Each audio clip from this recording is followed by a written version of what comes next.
Hi dear students, मैं Sandeep sir physics की next class आपको कंडक्ट करवाने जा रहा हूँ। देखिए बेटा, जो मेरा लास्ट वीडियो था उस लास्ट वीडियो में मैंने law of motion, first law, second law और थर्ड लॉ तीनों का डिस्कशन किया है और इसके बाद उस तीनों लॉ से रिलेटेड कुछ जो इम्पोर्टेंट पॉइंट्स हैं वो भी मैंने लिखवा दिए हैं। अब हम लोग ये देखेंगे कि सर जो मैं आपने पुली का केस कराया था या लिफ्ट का केस कराया था, उन केस से रिलेटेड न्यूमेरिकल कैसे आते हैं। न्यूमेरिकल्स को हम कुछ देखते हैं ज़रा। तो सबसे पहले देखो ज़रा देखते हैं कि जो हमारी पुली के न्यूमेरिकल्स आते हैं वो किस तरीके के आते हैं।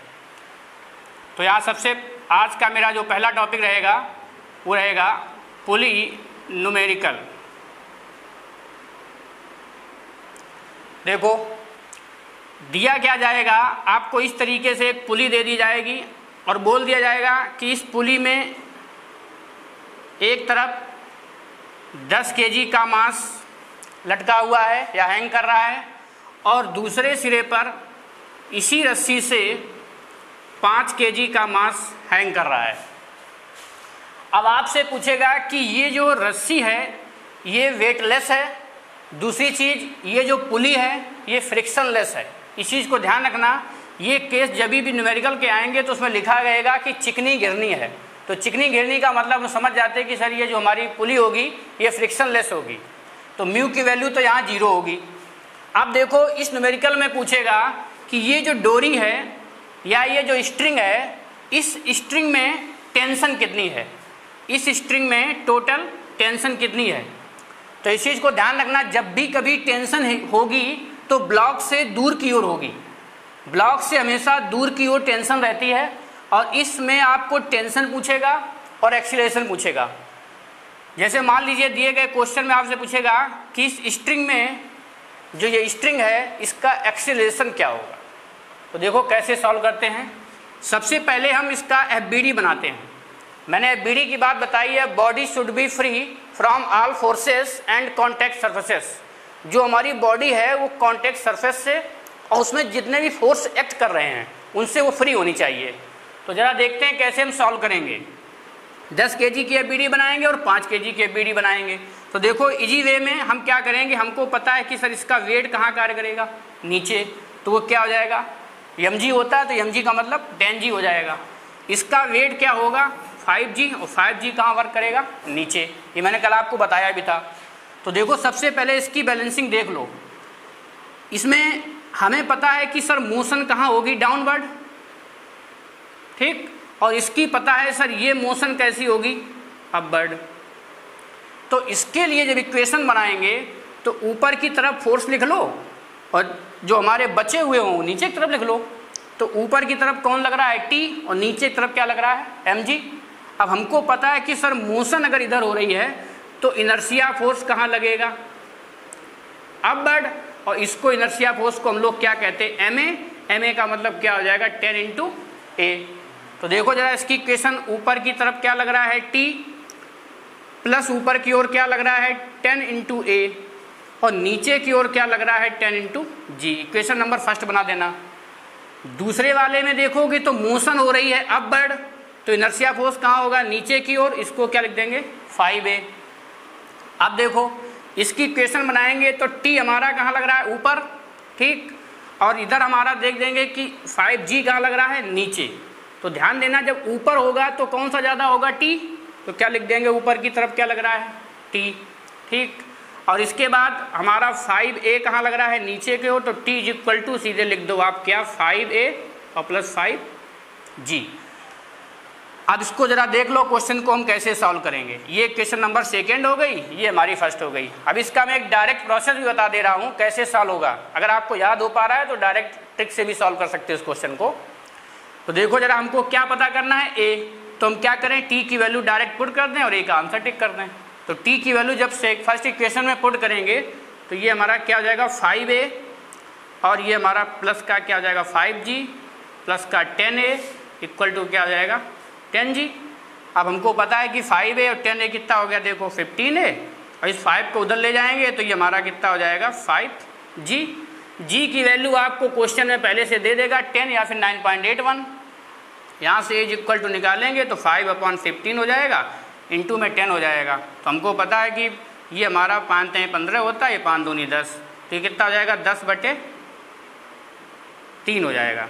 अगर जी के फॉर्म में आंसर पूछे तो इसको ये भी लिख सकते हो कि सर इसका आंसर g/3 भी होगा। सॉल्व हो गया क्वेश्चन। अगर आपको डायरेक्ट करना है तो डायरेक्ट का जरा देख लो। डायरेक्ट के लिए आप सीधे एज इक्वल टू क्या लगा देना, m1 - m2 अपॉन में m1 + m2 और इंटू जी। m1 हमेशा ग्रेटर होगा, ये 10 हो जाएगा, ये 5 हो जाएगा। तो 10 से 5 घटाएंगे, ऊपर हमारा 5 बचेगा, नीचे जोड़ेंगे तो कितना होगा 15।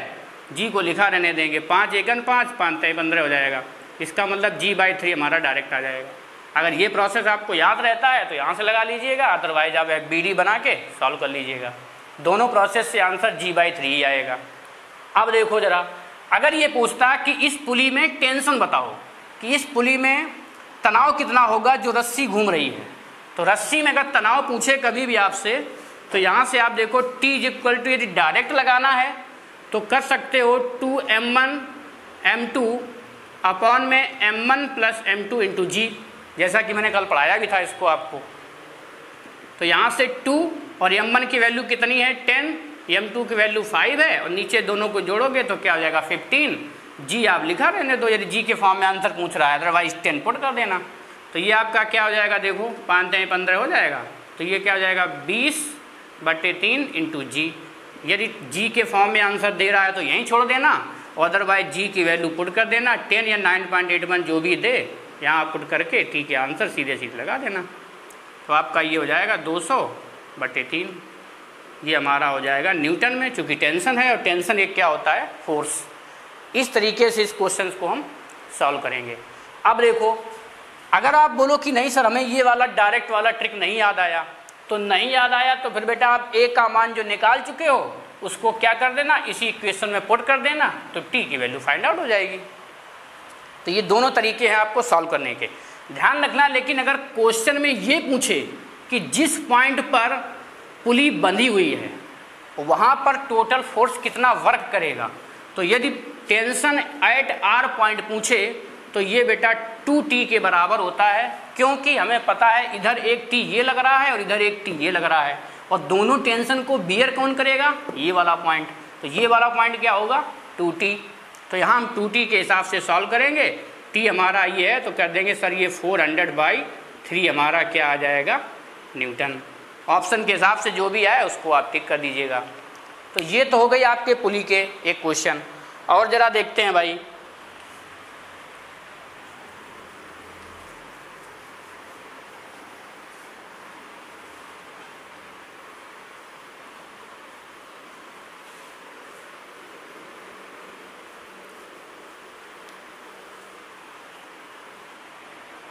आप देखो जरा, जिसे मान लीजिए क्वेश्चन आपका दूसरी टाइप का एक आता है, आपको दे देगा कि अब पुली जो है आपकी वो किसी टेबल पर हैंग है इस तरीके से, और इस साइड एक आपका कोई वेट है, मान लीजिए वो m1 है, ठीक, और इधर एक वेट आपका ये मान लीजिए ये m2 है, और ये रस्सी इस तरीके से दोनों ब्लॉक को बांधे हुए है, और आपको ये दे देगा कि ये फ्रिक्शनलेस पुली है। तो फ्रिक्शनलेस पुली का मतलब हम समझ जाते हैं कि सर अगर पुली हमारी फ्रिक्शनलेस होगी तो म्यू की वैल्यू कितनी होगी 0। अब आपसे इसमें पूछेगा कि ये जिस रस्सी से बंधा हुआ है बताइए इस रस्सी में तनाव कितना होगा और इस रस्सी में एक्सीलरेशन कितना होगा। तो दोनों की वैल्यू देखो जरा कैसे फाइंड आउट करते हैं।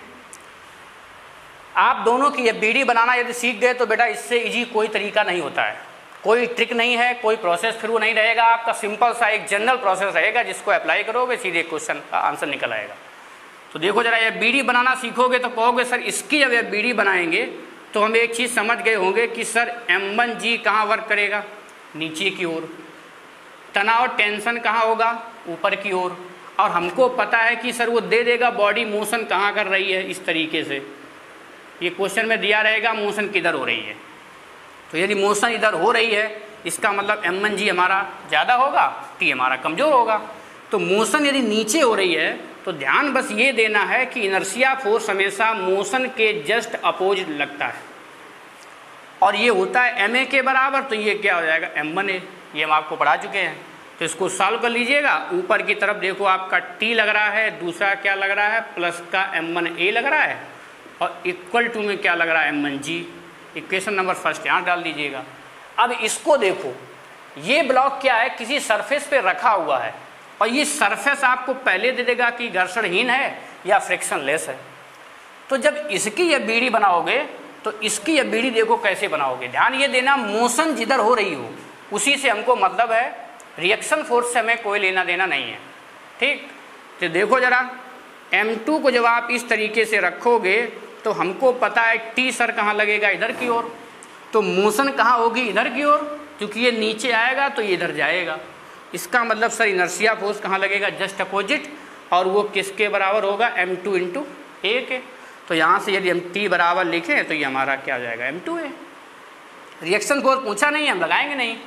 अब देखो इस t इक्वेशन फर्स्ट हो गया, सेकेंड हो गया, दोनों को सॉल्व कर लो। देखो यहाँ पे लिख सकते हो, क्योंकि आपको भी प्रोसेस बता रहे हैं 1 और 2। तो t की वैल्यू क्या है, m2a, डायरेक्ट यहाँ पुट कर दो, आपका आंसर आ जाएगा m2a plus m1a is equal to क्या हो जाएगा, m1g। आपको a चाहिए तो a इज इक्वल टू आप समझ गए होगे m1 upon m1 plus m2 into क्या हो जाएगा g। तो जब कभी क्वेश्चन या न्यूमेरिकल आपका डायरेक्ट आएगा तो हम सीधे सीधे वैल्यू यहीं पुट करेंगे और आंसर टिक करेंगे। जब आप कई बार करेंगे तो आपको फार्मूला ये लर्न हो जाएगा, नहीं लर्न हो जाएगा तो फिर दोनों की बीड़ी बना के आपका थोड़ा समझ आएगा केवल। अब देखो a निकालने के बाद अभी आपको क्या निकालना है, t। तो देखो t कैसे निकालते हैं। जब t निकालेंगे तो हमको पता है कि सर t हम तो इसी निकाल लेंगे m2a, तो ये t क्या हो जाएगा, देखो m2 इंटू a, और a हमको ये निकल आया है पहले से, ये क्या है m1 इंटू g अपॉन में आपका हो गया m1 प्लस m2। जब कभी टेंसर पूछेगा तो डायरेक्ट बोल देंगे कि सर ये होता है m1 m2 अपॉन में m1 plus m2 into g। अब आपको याद आ गया होगा कि पुली का मैंने जो केस कराया था उसमें यदि दोनों तरफ मास है तो हम कहते थे यहाँ क्या आता था 2m1 m2 upon m1 plus m2 into g। जब एक साइड पुली में केवल मास है तो क्या आया, 1 ही आया, केवल single times m1 m2 upon m1 plus m2। और जब दोनों साइड होगा तो 2 आ जाएगा, इतना केवल अंतर होगा। और जब उस पॉइंट पे पूछता था तो 4 कर देते थे। इस तरीके का हमारा ये होगा। अब देखो इससे रिलेटेड न्यूमेरिकल क्या आता है, ये तो आपको लर्न होना ही चाहिए क्योंकि वहाँ पे आपका फिर समय जाएगा सॉल्व करने में। देखो जरा इसका न्यूमेरिकल,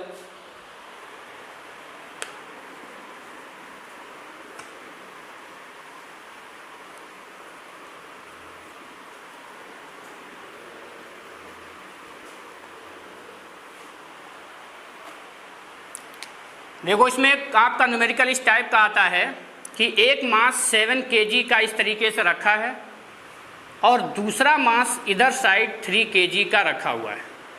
ठीक, अब ये बोलेगा कि इसमें हमारा ये बताइए एक्सीलरेशन कितना है, ए की वैल्यू आपसे पूछ रहा है। तो देखो कैसे सॉल्व करेंगे, मैंने अभी आपको बताया है कि यदि ए पूछेगा तो ए के लिए अभी मैंने बताया था जो यहाँ मास हो, क्योंकि हमें पता था m1 upon m1 plus m2 into जी हम डायरेक्ट करते थे।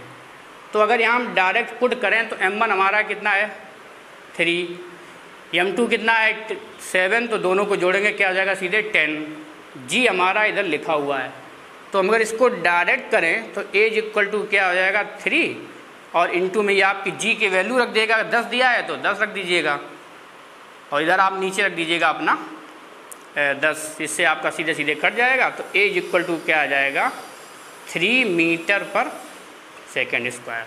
यदि जी 10 दिया है, 9.8 दिया है तो अपना 9.8 के हिसाब से सॉल्व कर लेना, जो भी दिया है उसके हिसाब से क्वेश्चन आप सॉल्व कर लेना। ठीक, और यदि इस क्वेश्चन में ये पूछता है कि टेंशन टी का मान बताओ, तो अभी आप पढ़ चुके हैं कि टेंशन के लिए आपने बताया है अभी m1 m2 अपॉन में m1 प्लस m2 इंटू जी। तो यहाँ से करेंगे तो ये हो जाएगा आपका 3 इंटू 7 अपॉन में हो जाएगा 10, चूँकि दोनों को ऐड करेंगे। इधर क्या हो जाएगा जी, ये आपका क्या हो जाएगा 21 अपॉन 10 इंटू जी। सॉल्व करोगे तो जी की वैल्यू 10 होती है तो डायरेक्ट लिख दो 21 न्यूटन आपका ही डायरेक्ट आंसर होगा, क्योंकि जी की वैल्यू 10 होती है। ये आपको क्वेश्चन में दी जाएगी, वो 9.8 है, तो जो भी दिया जाए वो पुट करिएगा। और इसके देखो क्वेश्चन कुछ देखते हैं।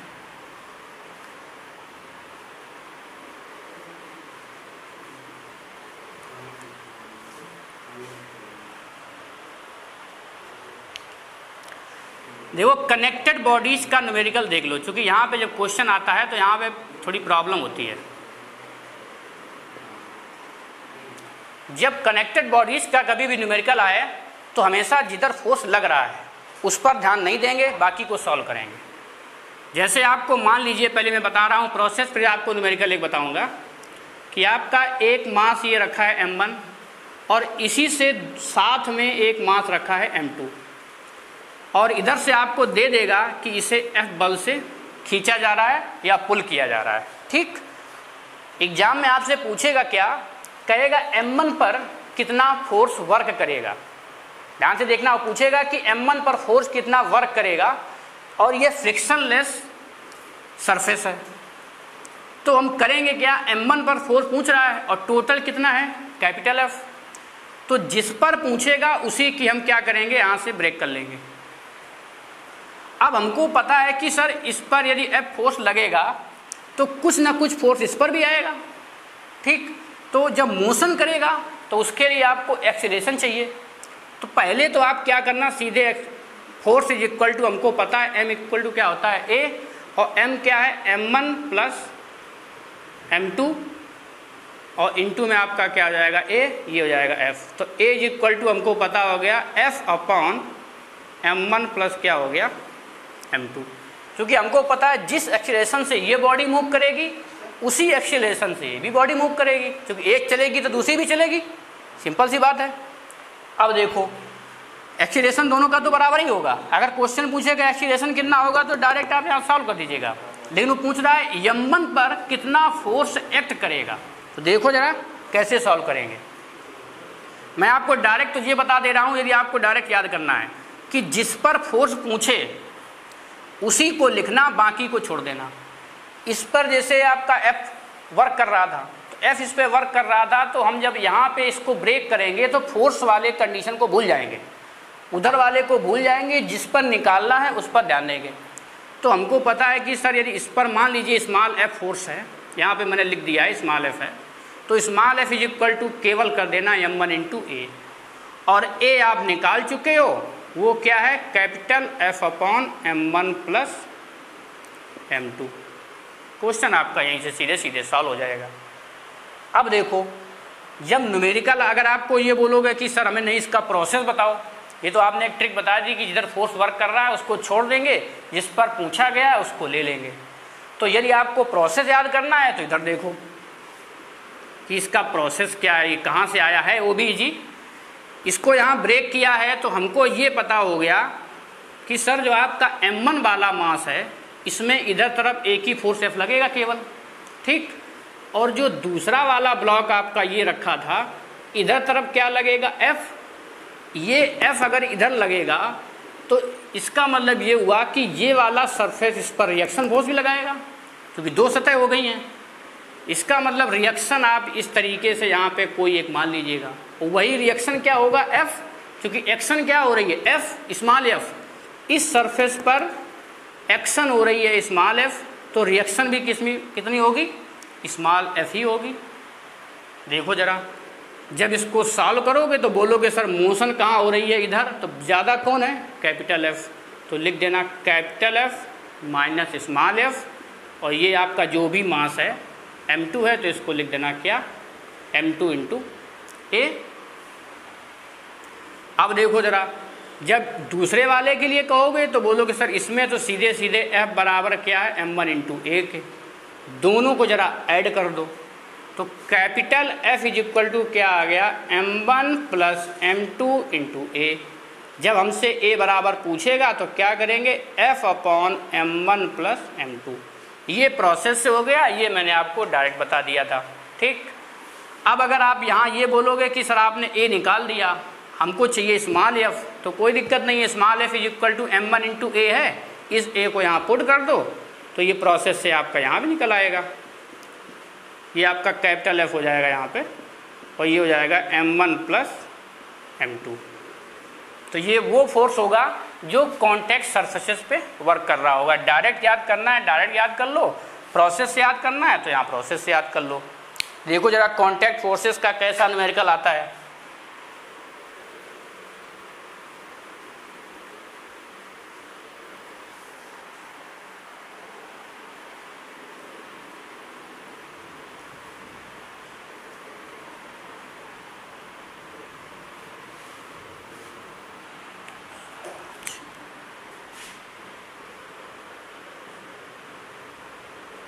एक 7 kg का मास है, एक 5 kg का मास है, और बोल रहा है इसको इधर 6 न्यूटन से खींचा जा रहा है, ठीक।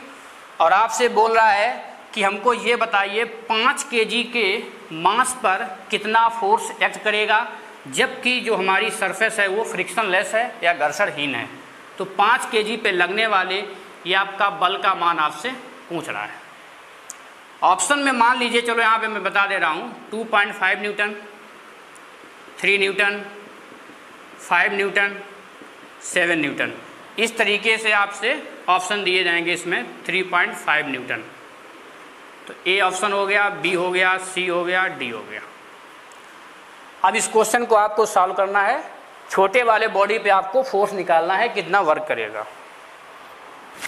तो देखो जरा छोटे वाले बॉडी पे फोर्स कैसे निकालेंगे। अभी मैंने बताया था कि जिस बॉडी पे फोर्स पूछा जाए उसी की अब BD बना लेते हैं। डायरेक्ट देखना जरा, क्योंकि एक्सीलरेशन अगर पूछता तो हमको पता था A = कैपिटल F, अभी हम करके अपॉन में क्या कर देते m1 प्लस m2। लेकिन हमसे पूछा क्या है 5 kg पे कितना फोर्स लगेगा। तो हमने मान लीजिए, हमने कहा था जिधर फोर्स लगे उसको भूल जाओ, इधर वाले को भूल जाओ। पूछा किस पे गया है 5 पे, तो कहेंगे सर 5 पे स्मॉल f = m1 × a करके करते हैं। तो 5 में × a, और a हमारा हमको पता है F/m1 प्लस m2। तो कैपिटल F है कितना 6 न्यूटन का, m1 प्लस m2 कितना है, दोनों को जोड़ दो तो 7 5 कितना हो जाएगा 12। और इधर तुम्हारा लिखा रहेगा ये, इस तरीके से सॉल्व कर लो इसको। ये हो जाएगा आपका 30, ये हो जाएगा 12। अब इसको सॉल्व कर लो, जो भी आपका यहाँ से हो जाएगा वो हमारा आंसर आ जाएगा। तो क्वेश्चन को हमें देखना कहाँ से, इस चीज़ को बस आपको ध्यान देना है कि जब भी क्वेश्चन पूछा जाए तो हम देखेंगे ये कि जो एक्सीलरेशन है वो तो हमें टोटल मास से ही निकालना पड़ेगा, ठीक।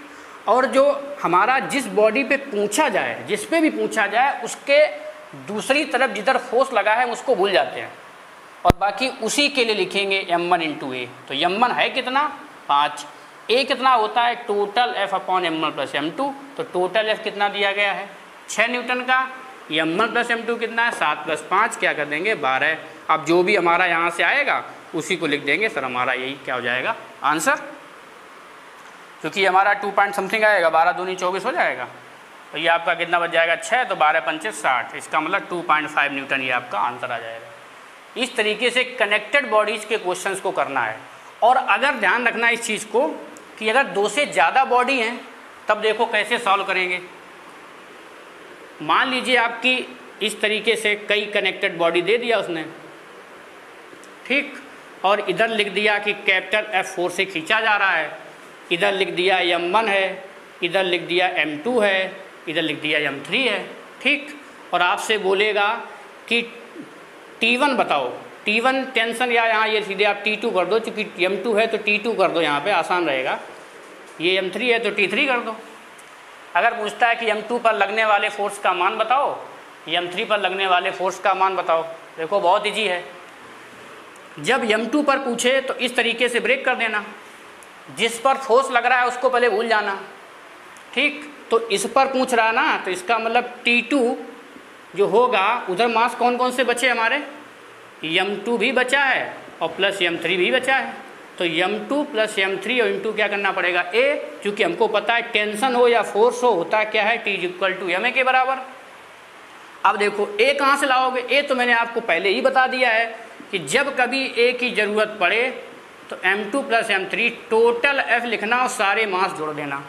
तो ये आपका क्या हो जाएगा m1 plus m2 plus m3, ये क्या हो जाएगा सीधे सीधे आपका T2 की वैल्यू हो जाएगी। अगर पूछता नहीं T3 बताओ तो यहाँ से ब्रेक कर देना, इधर वालों को भूल जाना, उधर वाले को लर्न करना है केवल। तो ये क्या हो जाएगा, T3 इज इक्वल टू क्या हो जाएगा, m3 इंटू ए, और ए हमको पता है total force upon total mass. तो यहाँ से क्या कर देंगे, m3 इंटू कैपिटल F, और ये हमारा क्या हो जाएगा m1 plus m2 plus m3। इस तरीके से हमारे ये क्वेश्चन बहुत इजी होते हैं। बस फोर्स को भूल जाना जब FBD बनाना जो टोटल वर्क कर रहा है। ठीक, इस तरीके से बेटा आज मैंने क्वेश्चंस कुछ आपको कराए हैं। बाकी क्वेश्चंस आपको नेक्स्ट वीडियो में कंटिन्यू कराएंगे। Thanks for watching.